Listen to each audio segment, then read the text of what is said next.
അസ്സലാമു അലൈക്കും വറഹ്മത്തുള്ളാഹി തആല വബറകാതുഹു. പ്രിയമുള്ള ശ്രോതാക്കളെ, പുതിയൊരു വീഡിയോയിലേക്ക് എല്ലാവർക്കും സ്വാഗതം. വീഡിയോ തുടങ്ങുന്നതിന് മുമ്പ് നമുക്ക് ഒരു ശബ്ദം കേൾക്കാം. അത് കേട്ടിൽ വീട്ടിലേക്ക് കിടക്കാം. ഇതാരാ പറയുന്നത്? ഗൂഗിളാണ് പറയുന്നത് കേട്ടോ. എന്താ ഗൂഗിൾ പറയുന്നത് ശ്രദ്ധിക്കുക.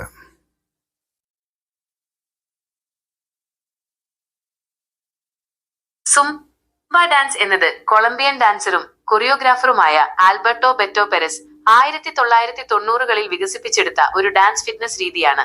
ഇത് പ്രധാനമായും ശാരീരികക്ഷമത ലക്ഷ്യമിട്ടുള്ള ഒരു വ്യായാമ രൂപമാണ്. സംഗീതത്തിനനുസരിച്ച് നൃത്തച്ചുവടുകൾ വെച്ചുകൊണ്ടുള്ള ഒരു വ്യായാമമാണ് സുംബ. ലാറ്റിൻ അമേരിക്കൻ സംഗീതവും നൃത്തച്ചുവടുകളുമാണ് ഇതിന്റെ പ്രധാന ആകർഷണം. സാൽസ, മെറെങ്കെ, കുംബിയ, റെഗഡൻ തുടങ്ങിയ നൃത്തരീതികളുടെ ചുവടുകൾ ഇതിൽ ഉൾപ്പെടുന്നു. സുംബയുടെ പ്രധാന പ്രത്യേകതകൾ: എളുപ്പമുള്ള ചുവടുകൾ. നൃത്തത്തിൽ വലിയ പ്രാവീണ്യമില്ലാത്തവർക്കും എളുപ്പത്തിൽ പഠിക്കാനും ചെയ്യാവുന്ന ചുവടുകളാണ് സുംബയിലുള്ളത്. ആനന്ദകരമായ വ്യായാമം. മടുപ്പുളവാക്കാത്തതും ആസ്വാദ്യകരമായതുമായ ഒരു വ്യായാമ രീതിയാണിത്. സംഗീതത്തിന്റെ താളത്തിനനുസരിച്ച് നൃത്തം ചെയ്യുന്നത് മനസ്സിനും ശരീരത്തിനും ഉന്മേഷം നൽകുന്നു. ശാരീരികക്ഷമത. കലോറി എരിച്ചുകളയാനും ശരീരഭാരം കുറയ്ക്കാനും ഹൃദയാരോഗ്യം മെച്ചപ്പെടുത്താനും സുംബ സഹായിക്കുന്നു. ഇത് ശരീരത്തിന് വഴക്കവും കരുത്തും നൽകുന്നു. എല്ലാവർക്കും അനുയോജ്യം. കുട്ടികൾ മുതൽ മുതിർന്നവർക്ക് വരെ സുംബ പരിശീലിക്കാം. മനസ്സിലായില്ലേ? സുംബ ഡാൻസ്, ഇതാണ് ചർച്ചാ വിഷയം. നിങ്ങൾ കേട്ടിട്ടുണ്ടാകും ഒരുപാട്. ഇപ്പോൾ സോഷ്യൽ മീഡിയയിൽ നിറഞ്ഞു നിൽക്കുന്ന ഒരു വിഷയമാണ് ഈ ഡാൻസ്, സുംബ ഡാൻസ്. ഇത് നമ്മളെ സ്കൂളുകളിൽ ഉണ്ട് എന്നാണ് പറയുന്നത്. വന്നോ ഇല്ല എനിക്കറിയില്ല, ഞാൻ സ്കൂളിൽ പോയി നോക്കിയിട്ടില്ല. അപ്പോൾ ഞാനിങ്ങനെ സോഷ്യൽ മീഡിയ കണ്ടതാണ്. ചിലപ്പോൾ ഉണ്ടാവാം നിങ്ങൾക്ക് ആ വിഷയമായിട്ട് അതിനെ കുറിച്ച് ഇത് കൂടുതൽ അറിയുന്ന ആളുകളായിരിക്കും. എന്തായിരുന്നു ഈ സുംബ ഡാൻസിനെ കുറിച്ചാണ് ഇപ്പോൾ ഗൂഗിൾ പറഞ്ഞത്. ഇത് എന്താണ്, കൊളംബിയക്കാരനായ ഒരാൾ കണ്ടുപിടിച്ച ഡാൻസാണ് അത്രേ.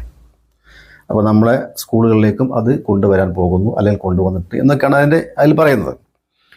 അപ്പോൾ ഇതിനെക്കുറിച്ച്, ഈ ഡാൻസിനെ കുറിച്ച് പറയുമ്പോൾ അവർ പറയുന്നത് ഇതിൻ്റെ മെച്ചം, ഇതിൻ്റെ നേട്ടം എന്താണെന്ന് ചോദിച്ചാൽ കുട്ടികൾക്ക് വ്യായാമം കിട്ടും എന്നുള്ളതാണ്. ശാരീരിക ക്ഷമത കിട്ടും എന്നാണ് അവർ അവകാശപ്പെടുന്നത്. അതിനു വേണ്ടിയാണ് അത്ര ഈ ഡാൻസ്, സുംബ ഡാൻസ് നമ്മുടെ വിദ്യാലയങ്ങളിൽ കൊണ്ടുവന്നിട്ടുള്ളത്.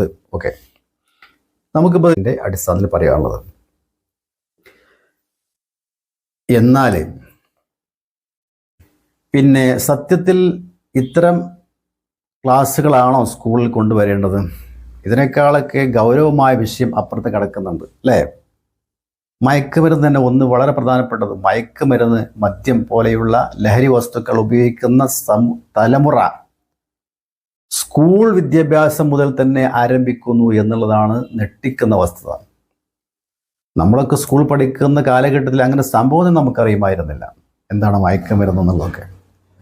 ഇന്ന് സ്കൂൾ വിദ്യാർത്ഥികൾ തന്നെ എത്രയോ പ്രാവശ്യം നമ്മളൊക്കെ കണ്ടതല്ലേ, അവിടെ പിടിച്ചു ഇവിടെ പിടിച്ചു എന്ന് പറഞ്ഞ് കണ്ട് അല്ലേ? ചാക്ക് കണക്കിനൊക്കെ മയക്കുമരുന്ന് പിടിക്കാറുള്ളത്. അപ്പം ഇതിനെ വളരെ കർശനമായ രീതിയിൽ നേരിടേണ്ടതാണ്. സർക്കാരിൻ്റെ ഭാഗത്തുനിന്നും രക്ഷിതാക്കളുടെ ഭാഗത്തുനിന്നും അതിന് ശക്തമായ എതിർപ്പ്, പ്രതിരോധം ഉണ്ടാക്കുകയാണ് ആദ്യം വേണ്ടത്.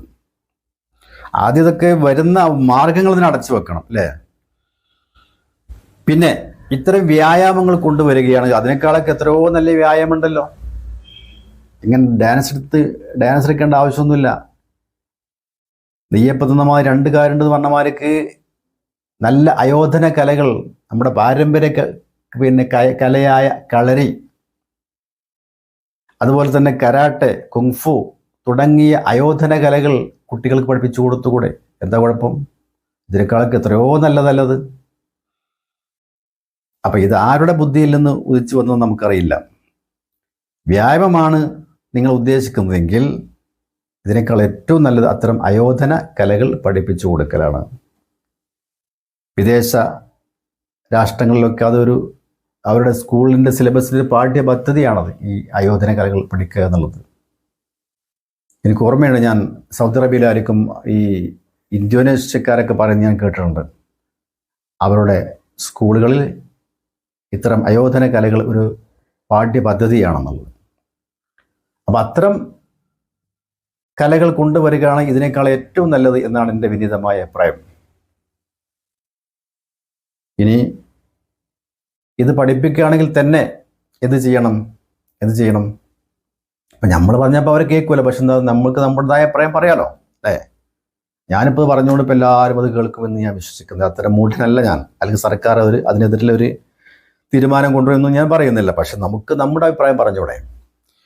അപ്പോൾ ഇനി ഈ ഡാൻസ് പഠിപ്പിക്കുകയാണെങ്കിൽ തന്നെ സ്ത്രീയും പുരുഷനും തമ്മിൽ കൂടിക്കലരാതെ ഫുൾ വസ്ത്രം ധരിച്ചുകൊണ്ട് വരികയാണെങ്കിൽ വലിയ കുഴപ്പമൊന്നുമില്ല. അപ്പം ഇത്തരം കാര്യങ്ങളൊക്കെയാണ് അധികൃതർ ശ്രദ്ധിക്കേണ്ടതെന്ന് ഒരു വിനീതമായ അഭിപ്രായം ഈ വിനീതൻ രേഖപ്പെടുത്തുന്നു. ഇപ്പോൾ ഈ വിഷയവുമായി ബന്ധപ്പെട്ട് ഇത്രമാത്രം. ഇൻഷാ അല്ലാഹ് മറ്റു വീഡിയോയുമായിട്ട് നമുക്ക് വീണ്ടും കാണാം. അസ്സലാമു അലൈക്കും വറഹ്മത്തുള്ളാഹി തആല വബറകാതുഹു.